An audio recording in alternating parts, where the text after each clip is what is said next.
Hola, ¿qué tal? Mi nombre es Edwin Aldana, soy estudiante de Ingeniería de Software de la Universidad Manuela Beltrán y en el día de hoy le voy a exponer la actividad número 4 de Fundamentos de Administración.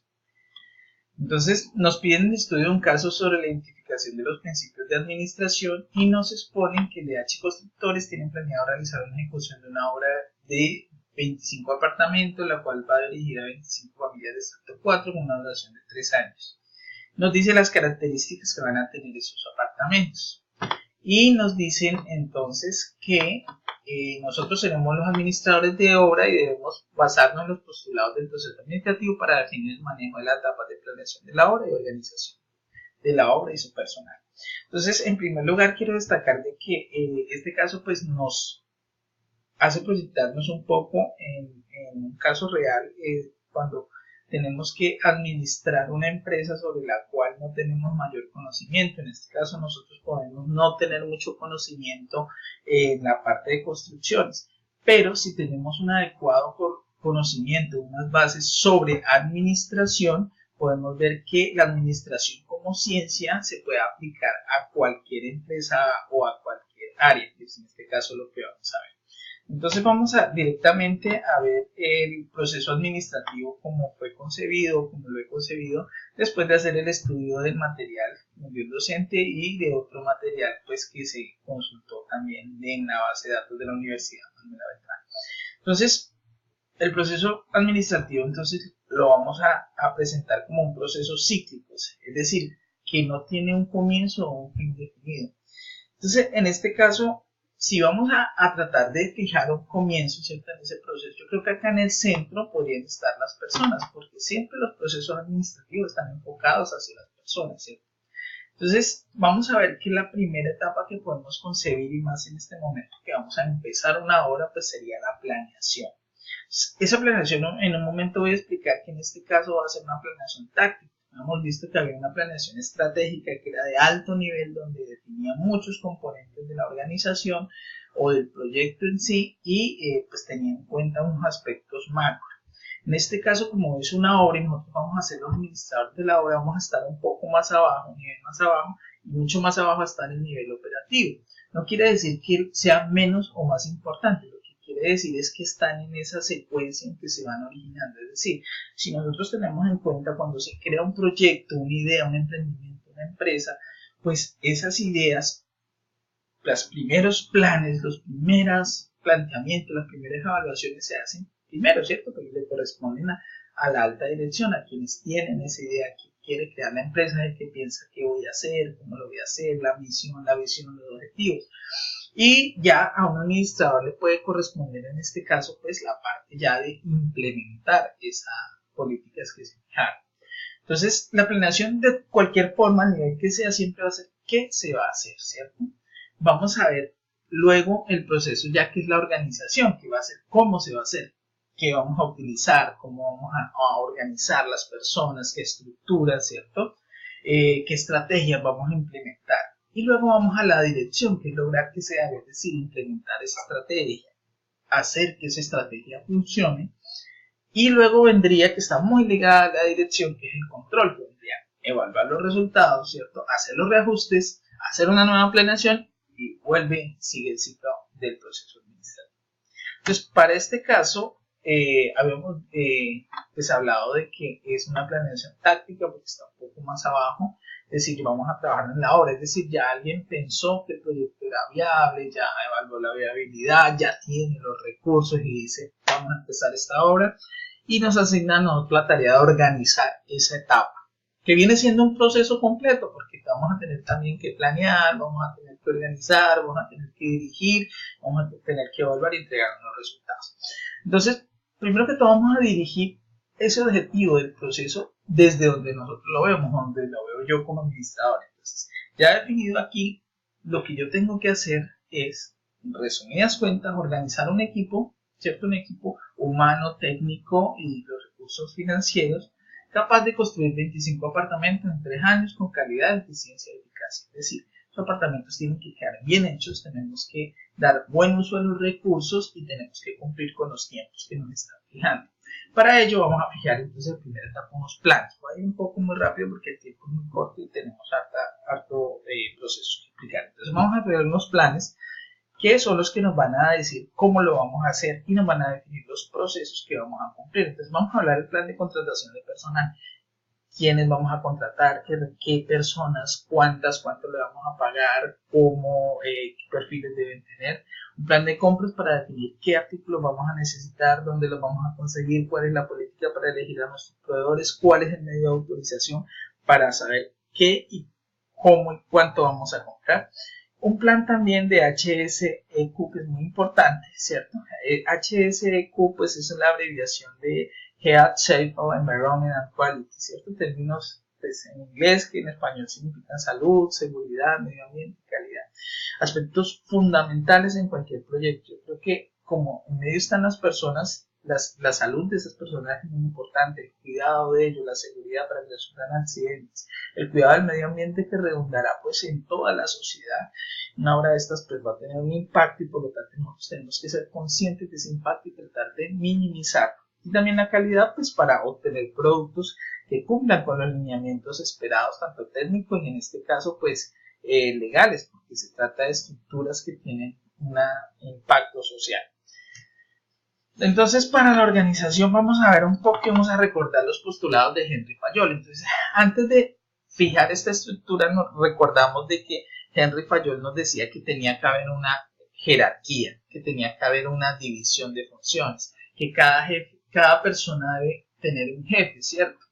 En este caso vamos a hablar de líderes, ¿cierto? Entonces ya el término jefe suena un poco muy fuerte y lo que se da en este momento son los liderazgos. Entonces vamos a tener sí un organigrama como tal, donde están los directivos del proyecto, que es la alta dirección, el administrador de obra, que en este caso seríamos nosotros, y vamos a unas coordinaciones administrativas, una coordinación técnica que abarcaría toda la parte de la operatividad, es decir, los que tienen el conocimiento de cómo se hace y los que lo van a hacer, que sería lo operativo. Entonces, desde la parte administrativa nos vamos a encargar de proporcionarles los recursos y de contratar el personal para que el personal técnico pueda organizar su tarea técnica y también le vamos a proporcionar el soporte para que la parte operativa haga las cosas.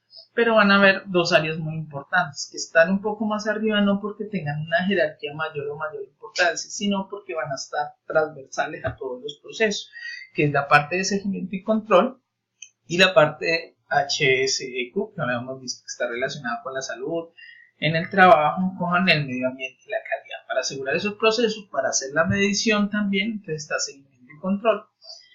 Vamos a avanzar acá un poco. Entonces, para ya el proceso de dirección como tal, hemos visto que esa dirección es la articulación de todos los procesos para que esa estructura que nosotros fijamos funcione, los planes que fijamos funcionen, es decir, que se pueda definir esa estrategia, que podamos implementar la estrategia y verificar que todo esté funcionando, ¿cierto? Entonces, a veces la dirección se consigue solamente como verificar que todo esté funcionando, es decir, como vaya como un supervisor, una cuestión así, no.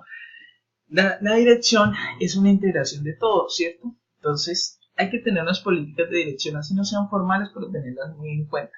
Entonces, primero que tener en cuenta es que las personas están en el centro de todo, que debemos motivar a las personas, que debemos reconocer el liderazgo.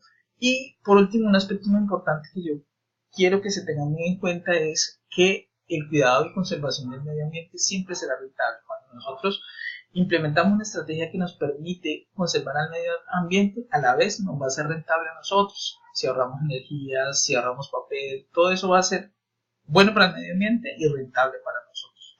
Entonces vamos a ir un poco acá al control. Entonces, una estrategia de control pueden implementarse muchos, pero la idea es que ligar esa estrategia de control a un plan de reconocimiento, es decir, que nuestros colaboradores sepan por qué lo estamos controlando y para qué lo estamos controlando. Entonces, lo bueno es darle sentido a esa existencia de esos procesos y que no vean los empleados eso como una carga, ¿cierto?